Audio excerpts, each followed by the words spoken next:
Salmo triste. Senhor, como se têm multiplicado os meus adversários.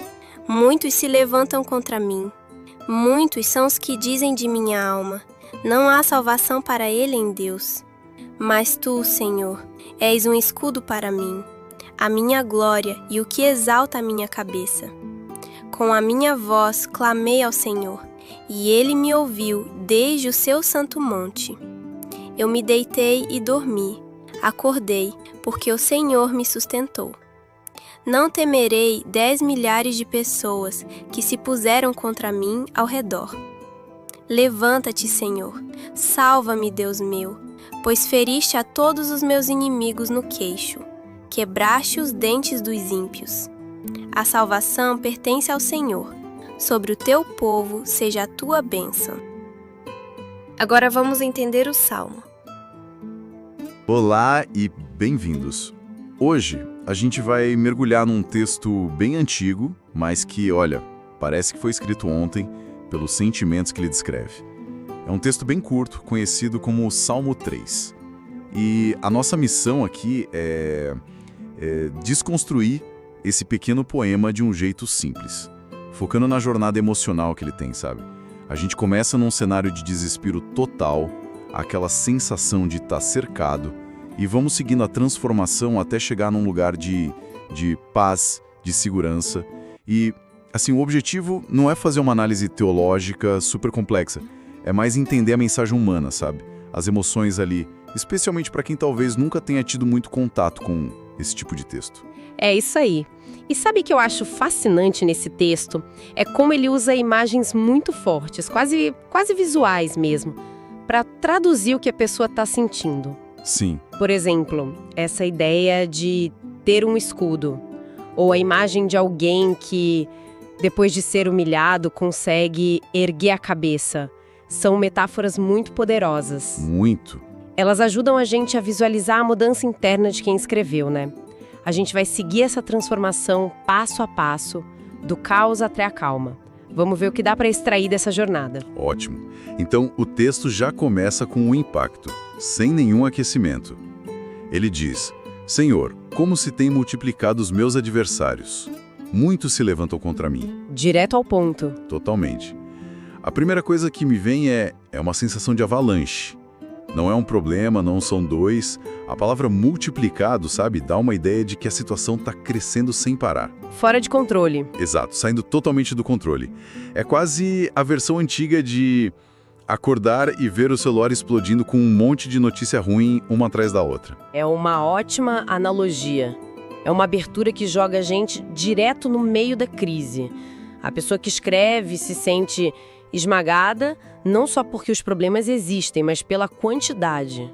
Pela velocidade com que eles aparecem. E tem mais, né? E tem mais. Para dar uma dimensão extra a esse sentimento, a tradição conecta esse salmo a um momento muito específico na vida do rei Davi. A rebelião liderada pelo próprio filho dele, Absalão. Nossa, imagina a dor. A ameaça não vem de um inimigo qualquer, vem de dentro de casa. É a traição de alguém que você ama.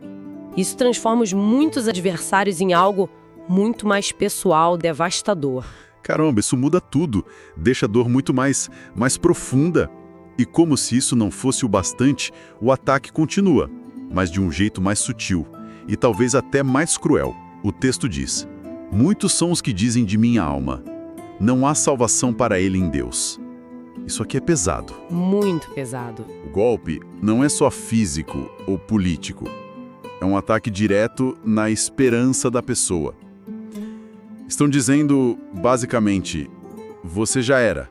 A situação é tão ruim, tão sem volta, que nem a força mais poderosa do universo pode te ajudar. É o checkmate psicológico.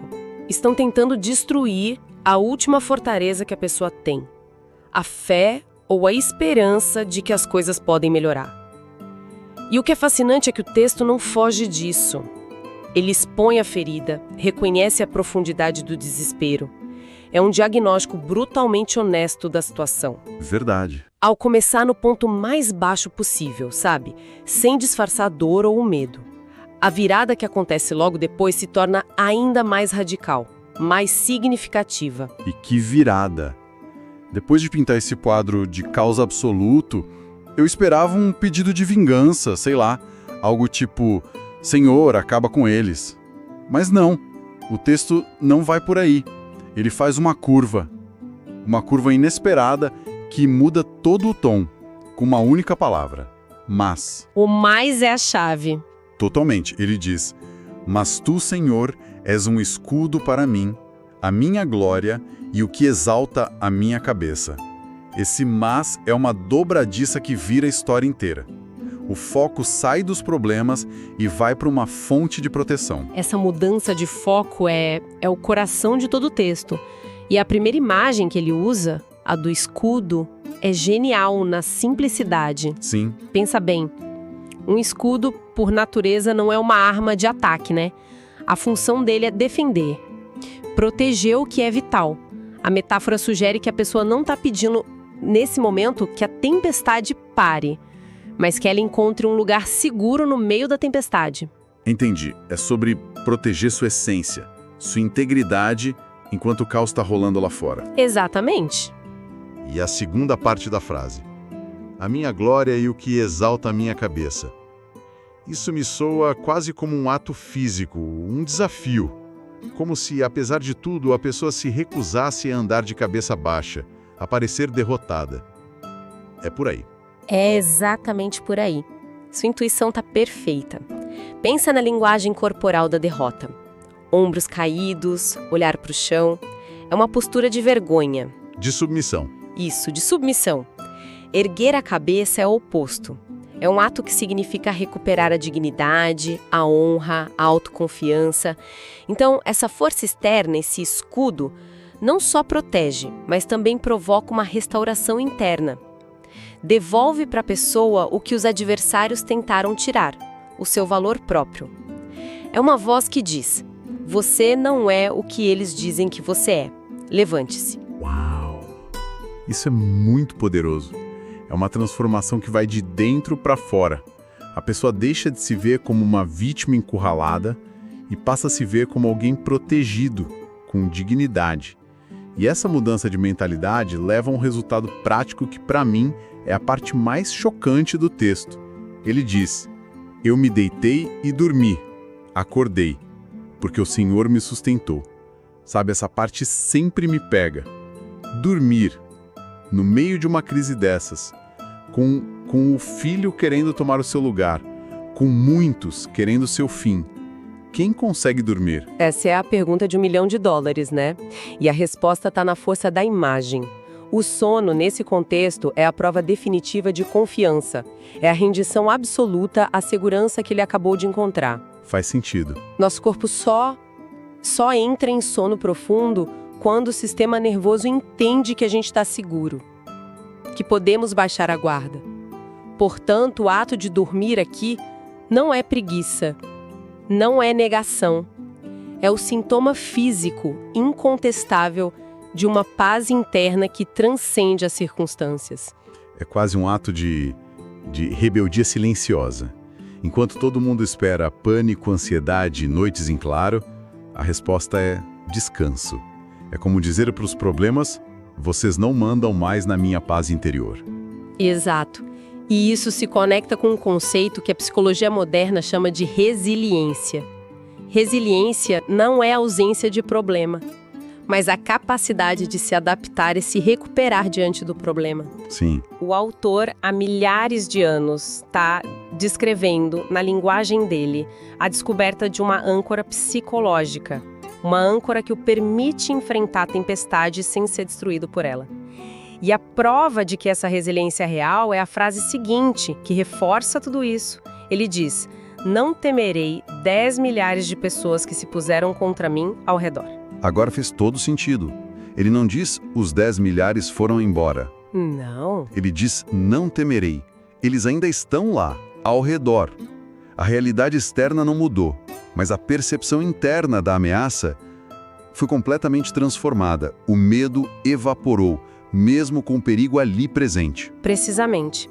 A fonte da paz não foi a resolução do conflito, mas a descoberta de um recurso interno. Ou, na linguagem dele, uma conexão com o divino, que é maior do que o conflito. Ele mudou a equação.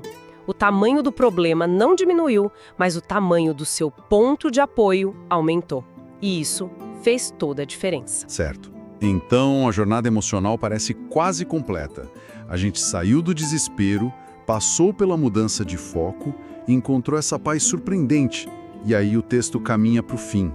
Ele termina com um pedido, mas que tem uma energia muito diferente daquele grito inicial, sabe? As últimas frases são: levanta-te, Senhor, salva-me, Deus meu, pois feriste a todos os meus inimigos no queixo, quebraste os dentes dos ímpios. A energia é outra, você tem toda a razão. Este não é mais o pedido de alguém se afogando, é o pedido de alguém que já está num barco salva-vidas e agora pede para ser levado para a praia. Boa imagem. A confiança já está estabelecida.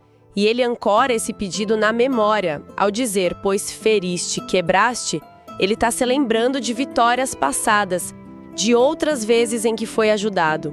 É como dizer, eu sei que você pode fazer isso de novo porque já fez antes. A confiança no futuro é alimentada pela experiência do passado. E essa linguagem de ferir no queixo, quebrar os dentes, é bem gráfica, né? Quase violenta para os nossos ouvidos hoje. Sem dúvida. E é crucial a gente ler essa linguagem dentro do contexto simbólico dela. Pense num animal predador, um leão, um lobo. Qual é a principal arma dele? A mordida, os dentes. Exato. Se você quebra os dentes desse animal, você o neutraliza. Ele perde o poder de ferir, de destruir. A imagem não é sobre sadismo ou crueldade. É sobre a neutralização completa da ameaça. É um pedido para que os adversários se tornem inofensivos, para que o poder que eles têm de causar dano seja removido. É sobre desarmar o perigo. Entendi. É sobre tirar o veneno da serpente, por assim dizer. E o texto encerra com uma frase que parece que a câmera abre, sabe? Sai do close-up para um plano geral. A salvação pertence ao Senhor. Sobre o teu povo, seja a tua bênção. Ele começou com meus adversários, um problema super pessoal, e termina falando sobre teu povo, sobre a comunidade. Essa é a grande conclusão da jornada. A experiência que começou tão solitária, tão claustrofóbica, se transforma numa verdade compartilhada. A pessoa que passou por essa transformação, do medo à confiança, agora declara que essa segurança não é um privilégio só dela, mas algo disponível para todos que fazem parte da sua comunidade.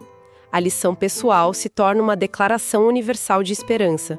É um caminho do eu para o nosso. Que percurso incrível, em tão poucas linhas. Resumindo, então, a gente começa com o grito de alguém se sentindo soterrado, com a esperança sob ataque. Em seguida, vem o ponto de virada, uma mudança de foco, parar de olhar para o tamanho dos problemas e se agarrar a uma fonte de proteção, o escudo. Isso. Essa confiança restaura a dignidade e traz uma paz tão profunda que permite o descanso no meio da crise. E, por fim, essa experiência tão íntima transborda e se torna uma mensagem de segurança para toda uma comunidade. É a síntese perfeita. E se a gente tivesse que tirar uma ideia central, a grande lição do texto parece ser que a paz de espírito não depende necessariamente de um mundo sem problemas. Certo. Os problemas podem continuar lá. A paz verdadeira nasce de uma revolução interna, uma mudança de perspectiva sobre onde a gente deposita a nossa confiança. É sobre encontrar um ponto de apoio inabalável quando todo o resto está tremendo. É um ótimo pensamento. E talvez isso nos deixe com uma reflexão final que o próprio texto provoca. Ele apresenta o ato de deitar e dormir como a consequência máxima da confiança. Fica a reflexão. Em momentos de grande pressão na nossa vida, o que realmente buscamos com mais urgência? É a solução imediata de todos os problemas lá fora? Ou é a descoberta daquele escudo interno que nos permite encontrar descanso, mesmo que a tempestade ainda não tenha passado? Muito obrigada por ficar conosco até aqui. Compartilhe com seus familiares e amigos, espalhando a palavra de Deus. Siga a nossa página. Deus abençoe. Até a próxima!